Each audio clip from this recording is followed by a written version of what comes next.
on 9/11, a Tuesday. The day began with a beautiful morning. Brilliant blue skies, clear, crisp early autumn weather. It was a very busy day. It was already scheduled pretty heavily for me. When I got up, went downstairs, made coffee, grabbed my cup of coffee, went in the sitting room, turned on the television, and the world changed. And then I glanced out of the corner of my eye, and because the TV was on, and it was the World Trade Center with smoke coming out the upper floors. And so one or two of the guys, one of the guys said, "Boy, that guy is really off course today." And we just kind of what had happened. And as we're doing that, all at once the second airplane came in and hit the World Trade Center. And, it was clear that we had a major attack going. And I immediately called my son, who was in Alaska and the base there, and to wake him up and tell him, "You're going to be on alert today. Things are happening." I said, "Turn on the TV." Suddenly there was a loud roar off to the west. The loud noise was coming from a commercial passenger plane. Its vision totally occupied the entire area of visibility in front of me. Maybe it was about 300 or 400 yards away. Its altitude was maybe 200 to 300 feet. Speed, I estimate around 400 knots. Wheels were not down for a landing. Our only thought was, what was its target? We got our answer in a moment when we heard the detonation as the plane struck the Pentagon, about a mile away from where we were standing. We had one principal at Hoffman, Boston, which is an elementary school overlooking the Pentagon. She was out in her playground with the kids when the plane hit, saw the plane hit and crash. She got her kids into the school building quickly. And the plane hit where her husband was.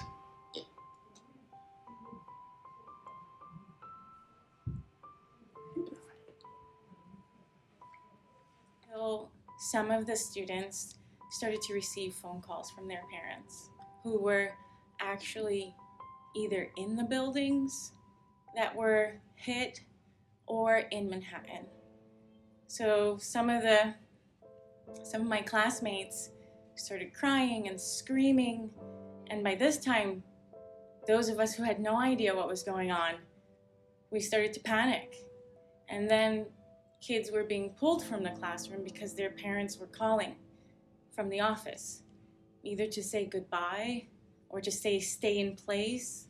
I'll come pick you up when I can. It was really chaotic.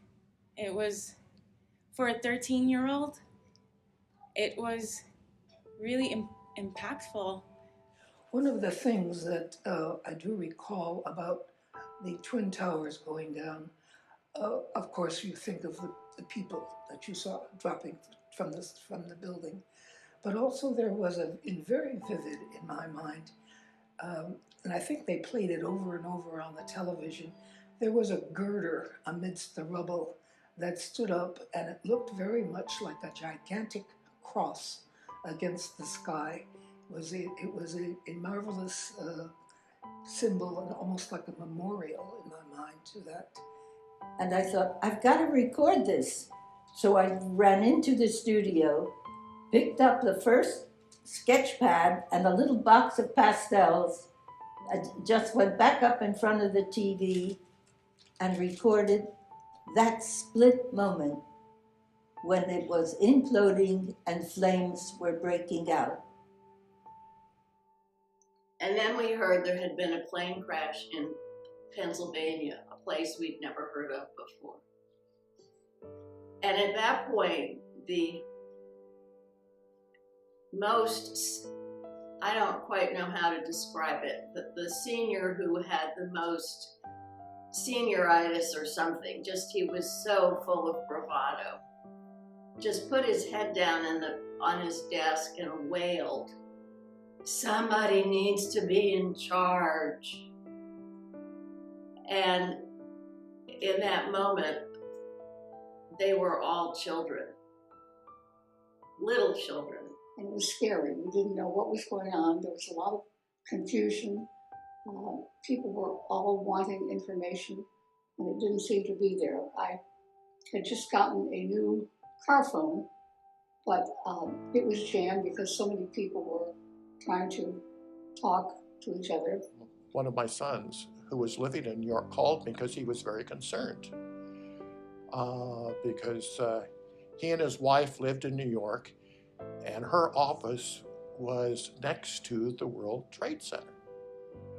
She was in the office, in one of the buildings. She worked for one of the financial things, and she was scheduled to be in the in the towers, and he was concerned because he hadn't been able to get a hold of her.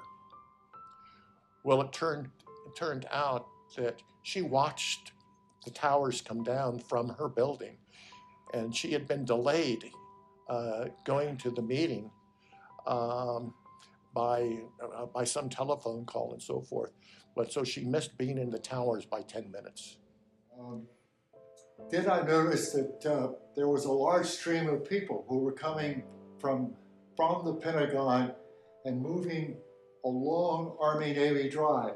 As the stream of people from the Pentagon were moving along, the people from my association had placed about 6 or 7 card tables out on the street. And they placed pads of paper, pens and pencils there.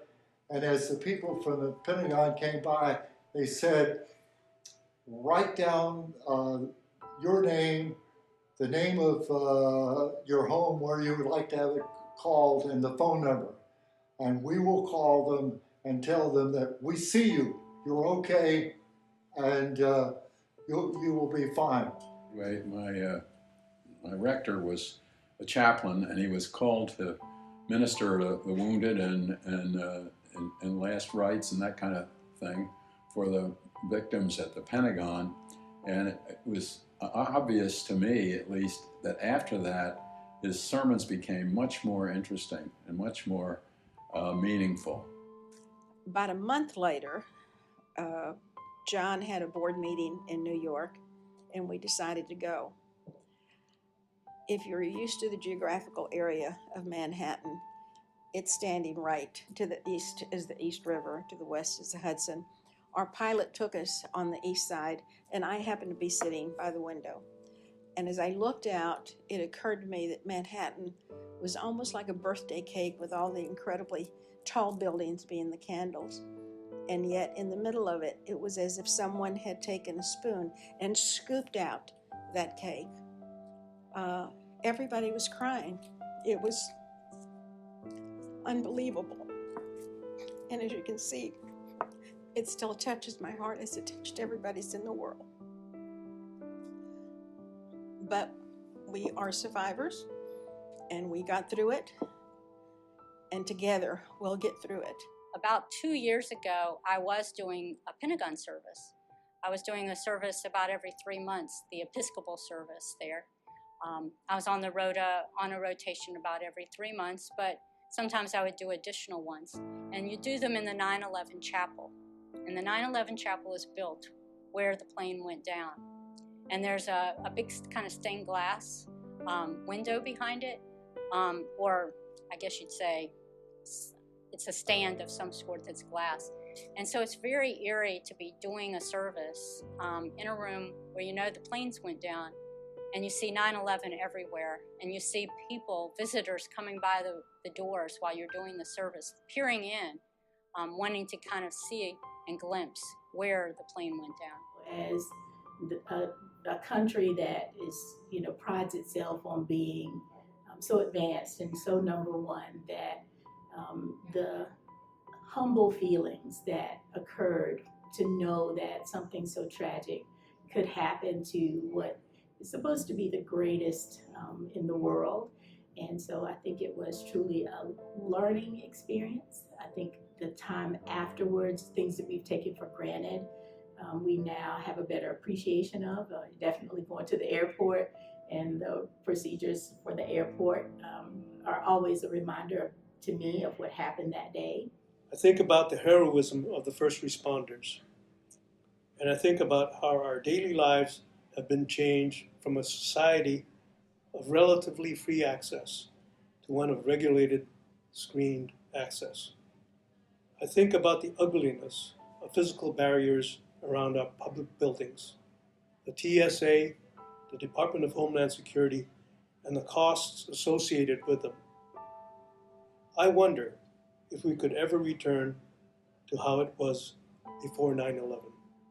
I would like to think we're more prepared for something, that we're more actively in tune for what's going on worldwide. I think maybe we were a little blasé before, and this kind of kicked us in the butt.